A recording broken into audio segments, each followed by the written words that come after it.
एक चीज मैंने आज समझनी है कि इंडिया के जो प्लेयर्स हैं, जो नए प्लेयर्स आते हैं, उसमें क्या ऐसी खासियत है कि जो भी नया प्लेयर आता है वो रन करने लग जाता है।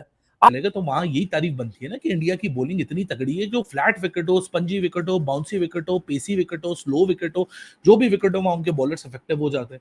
ये आप कभी भी नहीं कर सकते। आपको पता होना चाहिए कि हिंदुस्तान की बैटिंग सिंस पार्टीशन वो अंडर 19 की हो या इंडिया की हो, इंडिया सीनियर टीम की हो, वो फैंटा लगाते हैं। उनके बाद दुनिया के सबसे बड़े बैट्समैन आते हैं और उनको उनके अंदर अक्ल होती है, उनको गेम स्ट्रक्चर पता होता है, उनको शॉर्ट जोन्स पता होते हैं, स्कोरिंग शॉट्स पता होते हैं। एक सेशन में उन्होंने जनाब 285 करके कहा ये लो जी 35 ओवर नहीं खेले इंडिया ने, और काम पूरा करके उनके रन उतार के 52 रन ऊपर भी दे दिए।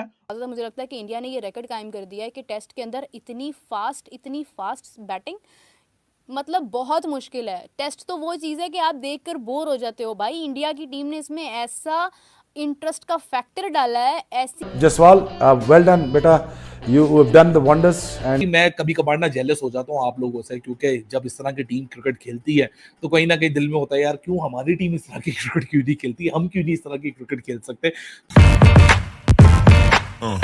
जो भी ऋषभ पंत की बात कर लेते हैं, शुभमन गिल की बात करते हैं, जायसवाल की बात कर लेते हैं, जो भी बैट्समैन उनका आता है, ये जो भी कोई बॉलर आता है, चले मैं बॉलर की इतनी बात नहीं करता क्योंकि उस एक बैट्समैन की बात हो रही है, चलो बैट्समैन की बात करते हैं। जो भी प्लेयर आता है वो ऐसा जो है परफॉर्म करता है। मतलब आप ये देखो कि वो बैटिंग जिस तरीके से कर रहा था, बॉल ब्रेक हो रहा है उसकी रिस्पेक्ट दे रहा है, जहां उस से बाहर बॉल रहा है वो कोई बॉल नहीं छोड़ रहा। इसका मतलब क्या है कि वो टेस्ट क्रिकेट के हिसाब से भी खेल रहा है, वो आजकल की क्रिकेट के हिसाब से भी खेल रहा है कि भाई ऑफ स्टंप से बाहर बॉल है या बैट बॉल है या मुंह पे बॉल है या पीछे बॉल है, हर बॉल पे वो शॉट्स खेल रहा है। सिर्फ विद इन स्टंप बॉल है जो अच्छा बॉल है उसको रिस्पेक्ट दे रहा है। अदरवाइज आप देख लो, स्पिनर्स को देख लो, मुंह पे बॉल कर रहा है, सामने चौका सामने छक्का, पीछे बॉल कर रहा है, पीछे मार रहा है, ऑफ स्टंप से बाहर बॉल कर रहा है, उसको कट शॉट्स खेल रहा है, वो शॉट्स खेल रहा है। भाई ये जो चीजें हैं ये कॉन्फिडेंस देने के अलावा नहीं होती जब तक आपके कोचेज, आपके सिलेक्टर्स आपको कॉन्फिडेंस नहीं देंगे, आपके लड़के परफॉर्म नहीं करेंगे। ये चीजें देख के तो मुझे एक चीज साफ नजर आती है भाई कि इंडिया के जो भी नया लड़का परफॉर्म करता है, इसका मतलब ये है कि उसको कॉन्फिडेंस है। अब जैसे वो खेल रहा है, मुझे तो पाकिस्तान के बहुत कम प्लेयर ऐसे नजर आते हैं। अगर मैं अब्दुल्ला शफीक की भी बात करता हूं, वो भी इस तरीके से क्रिकेट नहीं खेलता, वो भी पूरा टाइम लेता है कि अब जिससे जायसवाल है, ठीक है फर्क है, लेकिन बात यह है कि वो मिक्स करके चल रहे हैं हर चीज को, वो टेस्ट क्रिकेट भी खेल रहे हैं और आजकल की क्रिकेट की जो रिक्वायरमेंट है वो उस हिसाब से भी जो है वो खेल रहे हैं। तो डर खौफ उनमें नहीं है।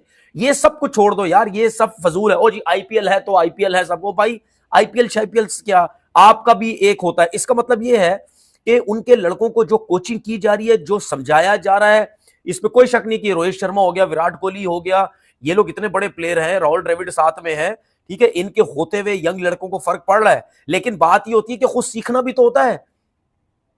वो अभी अभी इनके लड़के आते हैं, नए नए होते हैं, वो सब कुछ सीख के बैठ जाते हैं क्या उनको देख के तो ऐसा लगता है ये कितने अरसे से क्रिकेट खेल रहे हैं। अब मुझे तो कभी कभार आज मुझे आप लोगों से बहुत जेलसी हो रही है, as being a Pakistani I am feeling bit jealous because कि ये जो क्रिकेट है ना, मैं चाहता हूँ मेरी टीम भी इस तरह क्रिकेट खेले और इस तरह की प्रैग्मेटिक क्रिकेट खेले, इस तरह की पॉजिटिव क्रिकेट खेले, इस तरह की क्रिकेट खेले जो मुल्क के लिए खेली जाती है, टीम के लिए खेली जाती है, पर्पस के लिए खेली जाती है, कुछ मकसद को हासिल करने के लिए खेली जाती है। जो विजनलेस क्रिकेट होती है, जो पर्पसलेस क्रिकेट होती है, उसका कोई फायदा नहीं होता। So well done to Rohit Sharma, well done to Yashasvi Jaiswal, well done to Shubman Gill and well done to entire team India, क्योंकि आज सुबह से हर एक बंदे ने अपना हिस्सा डाला है, चाहे वो सिराज का मैग्निफिसेंट एंड ब्रिलियंट कैच हो या वो अनबिलीवेबल स्क्रीमर ऑफ कैच हो रोहित शर्मा का, या जसप्रीत बुमराह की बॉलिंग हो, या अश्विन हो, या पूरी टीम कंपोजर हो, जिस तरह वो सुबह से एक पर्पस लेकर आए थे कि हमने जल्द से जल्द ये विकेट लेनी हो, फौरन आना है, रन लगाने, और इतने रन लगाने के बांग्लादेश वो प्रेशर में आ जाए, जो कि शायद वो इस टेस्ट आज सुबह वो प्रेशर नहीं सोच रहा होगा कि हाँ जी 2 ही दिन तो बचे हैं, आराम से निकाल लेंगे, टेस्ट मैच ड्रॉ कर लेंगे, 12 पॉइंट जाने से बेहतर है 4 पॉइंट तो हमारी तरफ आ रहे हैं, आराम से टाइम गुजारेंगे। ये होता है नियतों में फर्क, ये होता है इंटेंट में फर्क, ये होता है अप्रोच में फर्क। इसलिए कहते हैं कि the best form of defence is to attack, being aggressive is always the key, क्योंकि टेस्ट मैच क्रिकेट के अंदर आज तो ओडीआई छोड़े, ये तो टी20 से भी भयानक वाला माहौल लगा दिया। ये वाला टी20 क्रिकेट है जो नहीं आईपीएल में खेली जाती है, वो आईपीएल वाला माहौल इन्होंने लगा दिया। कानपुर का स्टेडियम भी देखे, सुबह खाली खाली था, शाम में जब देखा ना कैसे छक्के लग रहे हैं, सारे लोग आके भर गए और पूरा भरा हुआ ऐसा ground, and everybody is cheering and everybody is having that kind of fun in the ground. वो जो 2.5 दिन लोग खुआर होते हैं ना, वो 2.5 दिन के मजे इन्होंने 1.5 सेशन, एक सेशन जो कि पूरा भी इंडिया ने नहीं खेला, उसके अंदर लगा लिया। मतलब 16 ओवर के अंदर, आज अगर इंग्लैंड के साथ आप ये एसोसिएट करते हैं ना कि अगर 16 ओवर के अंदर 138 बनाएंगे, तो आप पूछेंगे कौन सी वो टीम है जो बना लेगी, तो आप बोलेंगे जी इंग्लैंड बना लेगी। उन्होंने बोला नहीं जी, इंग्लैंड नहीं बनाएगी, इंडिया बनाएगी। खैर आगे बढ़े, आप लोग भी रोहित शर्मा वाली अप्रोच एक्सक्यूज मी अप्रोच दिखाएं। जल्दी से वीडियो को लाइक करें, चैनल को सब्सक्राइब करें। अगर अभी तक आपको कंटेंट पसंद आ रहा है, हमारी कवरेज पसंद आ रही है, तो वीडियो को लाइक करना ना भूलिएगा। आगे बढ़ते हैं, जल्दी से आपकी कमेंट्स लेते हैं और फिर अपनी कन्वर्सेशन को आगे बढ़ाते हैं।